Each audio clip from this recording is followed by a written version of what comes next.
So happy Father's Day to all the dads out there. I've only been a dad for about a year in Hawaii, and it feels like I've learned so much, yet I have so much to learn. And in this video, I just want to talk about my thoughts about being a dad. Primarily three things.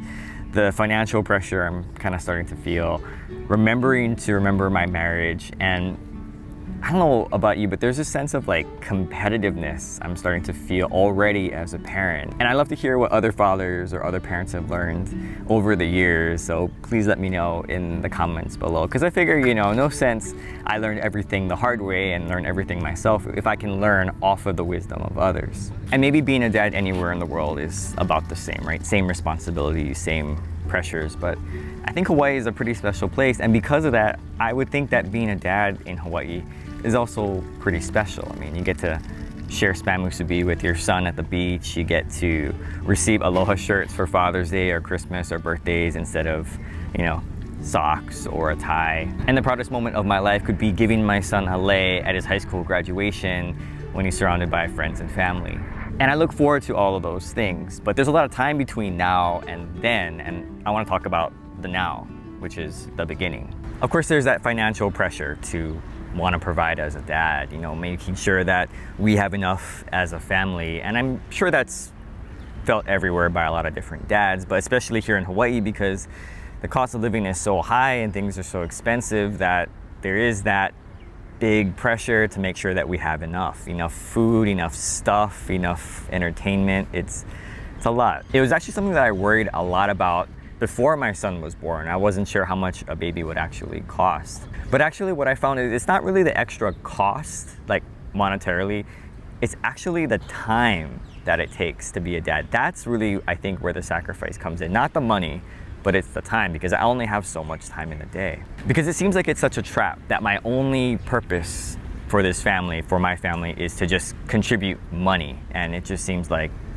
how is that? That can't be it, right? And just because I provide money for my family doesn't mean that I can't provide other things like emotional support and just giving of my time to my son. Because I don't want to be like all those other dads that we see in TV, like that TV trope where it's like the workaholic dad who is he is trying to provide so much for his family, for his son, and he thinks that working hard and getting money is what his family wants, when at the end of the movie or end of the television show, we find out that the kid just wants the dad, right? Just wants to spend some quality time with the dad. And then of course they realize that at the end, and he quits his job or whatever, but then, they spend a lot more time and it's sort of a happy ending. And I know that's a television show or a movie trope, but it's got to come from somewhere, right? And let me just share a little bit about my own dad. When we were younger, we pretty much had everything that we needed, not everything that we wanted, but we had everything that we needed, and my dad helped to provide for that. But what I really appreciated about my dad was not the money so much, it was the time that he gave us. Because when we were younger, we used to play junior golf, and if you know anything about any kids sports, but particularly golf, it takes a long time. And so while most parents would just drop me off or drop us off at the golf tournament or the practice and then they would just leave, actually my dad would park and then make sure that we were okay. And he would sit there the entire tournament and wait for us, or sit there the entire practice and wait for us until we were done. And this was back when there was no cell phones. He never brought a book. He just sat there and waited for us until we were done. And even though we never acknowledged him that he was actually there, it was a really comforting feeling knowing that my dad was always there no matter what, that when we would come in from the tournament or when we would finish practice, my dad was just sitting there waiting for us, and we could tell him about how we did, and I don't know, it was really special.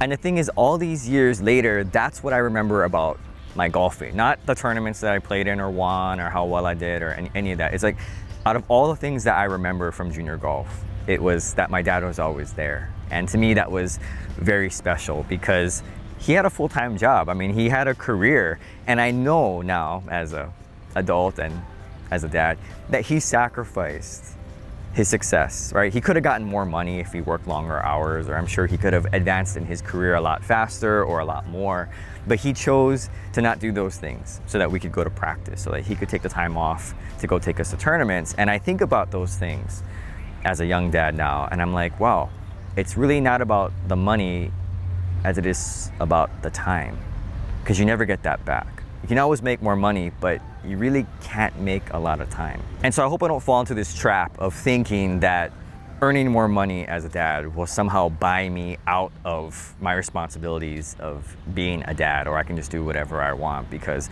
I realize at the end of the day, it's about sacrificing the time. And just like you're watching this video, using up your time to watch me, I really appreciate it. So thanks. So the second thing is trying to be a good husband while being a good dad. Because to be honest, I think being a good dad, at least at this age for my son, it's pretty easy, right? A lot of it is just task oriented, but I think it's extremely difficult to be a good husband while being a good dad. Because I have to remember that our family starts with me and my wife. We're the pillars of this family. I was the one who consciously chose her to be my partner in this life. In a lot of ways, I didn't really choose my son in that same way. He just kind of appeared, and of course we take care of him and we love him, but I never chose him like I chose my wife. And so I'm trying to be a good husband and not just focus on the things that I think I need to pursue in order to be a good dad. And I feel like this type of thinking is so different from your typical way of thinking. It feels like once the kids come, all the energy and all the focus and all the money and time is just spent on the kids, and that's a really noble cause, right? Who doesn't want to give all of that to their kids? But I just think like it's got to be a mistake, right? Because the kids are only going to be there for a little while. Like you got 18, 20 years with them, and after that they're gone, and it's just going to be you and your partner. We were having lunch the other day with my parents, my dad, them, and my dad was talking about being a parent, and he mentioned that you only got about 10 to 12 years with your kids, because after that they're going to want to spend time with all their friends, right? So you just got to enjoy that 10 to 12 years while you can, because after that they're not going to want to spend time with you. Because I think back to when I was 12 years old. My whole life was all about my friends. All I wanted to do was spend time with them. Before school, we'd go and hang out. After school, we'd go and play. Lunchtime, sham battle, and lunch. It was like my friends all the time. And then I'd call them on the phone and talk stories, mostly the girls. It just seemed like all I wanted to do was just spend time with them. And that must have been really hard for my parents. And so while I know I have certain parental responsibilities, I also know that I have certain marital responsibilities, and those actually come first. I was talking to this older dad, wasn't my dad, but older dad, and he mentioned that the way that he views his kids now that they've graduated and left is he kind of views parenting like your kids, they're kind of just on loan to you. Like you get them for so many years, and after that, it's gonna be you and your wife. And you gotta make sure that at the end of that 18 to 20 years, that tenure, you're not married to a stranger. And the last thing is I'm starting to feel this competitiveness out of being a parent. And it's kind of a weird feeling because you can't technically win at being a parent, right? There's no way you can win against other parents to become a better parent, but yet I'm starting to feel this way. And I started to feel this competitiveness the other day as we were at the park and my son was playing, and I was watching these other kids play soccer. It was like this young kid, like 2 or 3 year old kids playing soccer. And as I was watching them, I was thinking to myself, do we need to sign up my son for this type of soccer thing? And I was like, well, if we sign him up, then that means we gotta practice, right? We gotta go and practice so that when he shows up, he looks pretty decent. Like he looks like he actually is a good soccer player, and he impresses the other kids and impresses the other parents. And I was just thinking, where is his mindset coming from? And if it doesn't stop with this idea of soccer, it's gonna creep into other parts of our life. I mean, just thinking financially speaking, we can't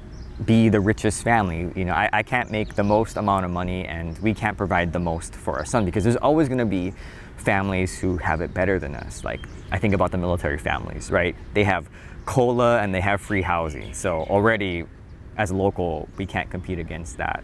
Then I think about other families who have either one high earner or 2 high earners, and they get to provide all that their kid could possibly need and send their kid off to private school or special tutoring or go on all these fancy trips. It's like we can't really compete with that. And maybe other families have like special connections, so they just know people, so they can just get all these different things. And as I'm hearing myself talk like this with this comparison between me and other families, it takes the joy out of being a dad, out of being a parent. But then I can see how you can use parenting to compete against other parents. There's this book by Simon Sinek called The Infinite Game, and in it he talks about two types of games that are being played. There's the finite games and the infinite games. And the finite games are the games that have clear rules and a clear winner. And then there's the infinite games that there is no real winner, you just kind of keep playing. And I think parenting falls into this infinite game mindset. Like, if I send my kid to Punahou, does that mean that I all of a sudden win parenting? I mean, is that the goal here in Hawaii, to just send my kid to an expensive private school and then I win? Or maybe have them participate in some extracurricular activities or sports and have them be really good at it? And does that mean that I win? Does that mean I did a good job as a parent? And so how do I know that I did a good job as a parent without it seeming like I just am doing all these things to build up my parent resume, like some kind of collection of merit badges to prove to other parents that, oh yeah, we did all these things, so I must be a good parent. So I don't know those things for now. I'm sure that I'll figure them out later as I go along. But I think I have 3 things that I can use to make sure and check to see if I'm being a good parent. The first and most important is to maintain a strong relationship with my wife. If I can do that, I feel like I've succeeded as a dad, because it provides some stability for my son, right? That our family is together. It doesn't mean that we're gonna be a perfect family all the time, but at least he knows that we can work out our differences. You know, I feel blessed that my parents have managed to stay together over the years. And I know that it wasn't easy, and you know, they would fight in front of us, but they always made sure to reconcile, to say that they were sorry also in front of us, so that we could see that. And I think that's a big factor into my own marriage, because I try to do that in front of my son, even if he's really young. The second thing is I hope that my son is able to take care of himself. Like, he's able to get a good job. I don't really care what kind of job he does, as long as he can pay for his own bills. So if he wants to be a lawyer, a doctor, that's fine. If he wants to be whatever else, that's totally fine, as long as he can pay his bills and take care of himself. I think that's a good sign that I did a good job as a dad, as a parent. Because at the end of the day, I want to know that he'll be okay when I'm gone, right? Like, I'm hopefully talking years from now, but I want to know that he's gonna be okay. And I'll know that if I know that he can take care of himself financially, if he can be independent from us. And he always is gonna know that he can come back to us, right? And we're gonna help him out, and we're gonna be here for him. And you know what? He's probably gonna struggle, and within that struggling, he's probably gonna fail a few times, and that's okay. I want him to learn those lessons, because that's how he's gonna give himself confidence to know that he can actually do it on his own. And the third thing is I want him to be a man of good character. I want him to have good character, integrity. I want him to have values. I want him to be self-disciplined, to be on time. Like, those types of things I think are very important. And of course, yeah, I mean, it'd be nice if he was a good boy, but I don't really care about him being a good boy. I want him to be a person of character. Basically, would I want to hang out with my son if he wasn't my son? And the thing is, I realize I can only control 1 out of the 3, just my relationship with my wife. The other 2 I can't really control, but still, if I just get the 1 out of the 3, that's pretty awesome, right? I have a great marriage. And my wife, she's the best. I mean, she's a great wife and a great mom to our son. And I feel just blessed to have her in my life. And as I'm maturing as a dad, I think one of the best things I can do, besides some of the things I mentioned already, is just model what it means to have a great marriage, and model that for my son by being a good husband to my wife. In the chance that my son wants to get married one day, at least he'll have a role model that this will be the environment that he grew up in, so he knows how to act as a husband, at least a good husband. Because I know that's what my dad did for us. He modeled what it was to be a good husband while being a good dad. And I'm really appreciative of that. So again, happy Father's Day to all you dads out there. Enjoy the socks and the ties and whatever else you get, the nice breakfasts and days of relaxation, but enjoy it. Thanks for watching, and aloha.